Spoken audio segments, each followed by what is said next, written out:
Daily Broadside, day 511. You know how women will like rip a fart and then like suck it up into their cooter and then queef it back out later as it like runs up the front of their pants?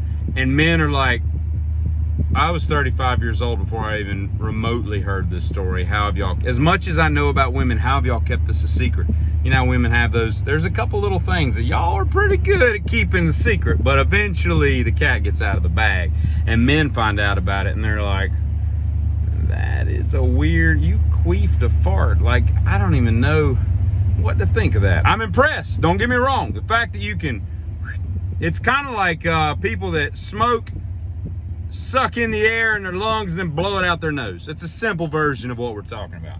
But I thought to myself yesterday when I was considering this, I don't know what I was doing, but I was thinking about that and I was like, what is something men kind of hide from women that they don't know we deal with that, you know, can be problematic at times? And maybe it's not the same level, but I'll say, this is what I came up with.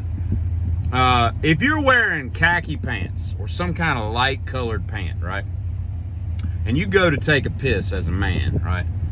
You got to tap it off, right? You got to make sure everything's out. And you would think with the downward projectile of, you know, once you're done urinating, that the gravity would just kind of force everything back out, right? We're not made like y'all. We do different things, right? When we urinate, the schematics are drawn differently by the engineer up above or whoever, and so you got to make sure that everything is evacuated, and you kind of tap it off and make sure everything's, you know.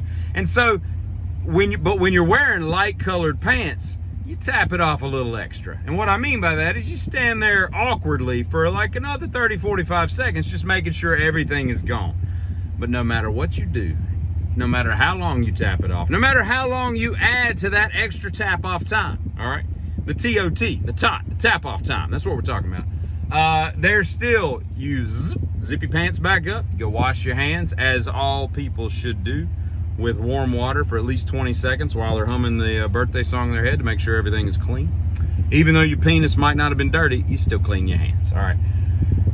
It's just the civilized way to run a civilization. And but then you go back out into the world, you leave the world of the bathroom, and you walk out, and no sooner have you walked 8 feet, there's a dribble drop, a dot, and it only appears in light colored clothing. And it looks like you pissed yourself, just a little bit.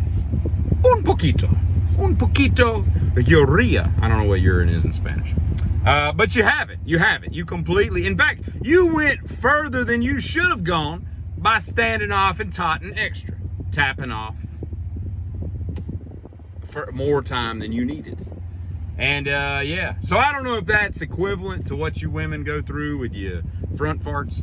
That's what I'll call them, the double Fs, which sounds a lot like probably what I imagine it sounding like, a front fart. A front fart sounds like a double F. I have not been drinking, by the way. I'm completely stone sober, in case you were wondering. But nevertheless, that is my contribution to you women. And the men might get, they might get a little upset, perhaps. They're like, what did you tell them about that? Why'd you tell them about the tap-off khakis, you know? And I'm like, I feel like they need to know. We've discovered their front farts. If we know about then y'all need to know about the tots. That's all I'm saying about that, you know? I was in Lowe's yesterday, and I ran into a man who's not wearing a shirt. Now, Lowe's and Home Depot and all these places have gotten a little and I've mentioned it before about bringing your damn pets into Lowe's. We're just looking for a dog fight is all we're doing. We're looking for somebody to get nipped in the calf or something. Like, I know your dog doesn't bite anybody, it's just plenty. I don't like dogs in retail establishments. I just don't. I think it sets a bad precedent. And at some point in the week, a dog will drop a deuce in a Lowe's. It just has to. You could have the most well-trained dog in the world, and next thing you know, he's back in the flooring department, he sees a rug, and bam, you know, that's where we're at. Now, what's Lowe's supposed to do? They're going to charge you for that rug? You ain't going to tell nobody. You're just going to leave, right? And then they're, you know, surveilling the surveillance, like, which person took a deuce on the rug that we're trying to sell? This was a nice rug, you know? Anyway, there's a dude in there with no shirt on. And I'm thinking to myself, this isn't a community pool, okay? We're not at a barbecue out in the middle of the sticks, okay?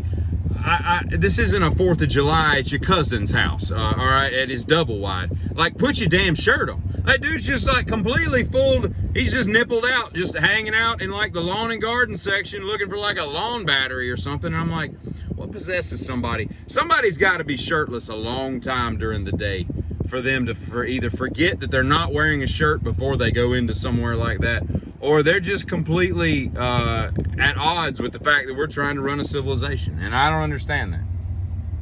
But anyway, I sit here in my blue truck, and this will be the last broadside from the blue truck. I listed this thing for sale yesterday because, quite frankly, I just don't need it. I drove this thing 3,000 miles last year, and I've driven it way less this year because I've added to the fleet. I just don't drive it. It's just, and I love the truck. It's fun to drive. It sounds great. It runs great. It's never left me stranded. It's just been a good OBS Ford. But I just don't need it anymore. And it seems silly financially to keep putting insurance and tags on it when I only drive it like once a month. So I put this thing up for sale yesterday. I got an asking price of $1,000 more than what I was asking within, I don't know, 6 or 7 hours. And I was like, sold! You know, so I got to get this thing cleaned out and turn it in tomorrow, and I'm one less vehicle. But I've got a plan for that money. I've got something in the works that I'm looking at purchasing here in the next few weeks once the new models come in, and I'm too excited. But I'm telling you this, man, these OBS Fords are finally catching up with what the Chevy OBS. You know, this thing's 302 5-speed, ridiculously low miles for as old as it is. Great little truck. I'm telling you, put a paint job on this thing and it'd be a damn show truck. It really is that nice. There's nothing wrong with it. Runs great. I just don't need it. So the blue exterior for what we're working with here will be the last time you will see it, and it's been featured in many a broadside over the last year and change. It looks like I drove it more than I did, but I didn't. So it's going bye-bye tomorrow, and I shall miss her, because there are a few things that I like about this truck, but we move on and we get other things that we purchase. Y'all have a great what's left of your Sunday. Forget it.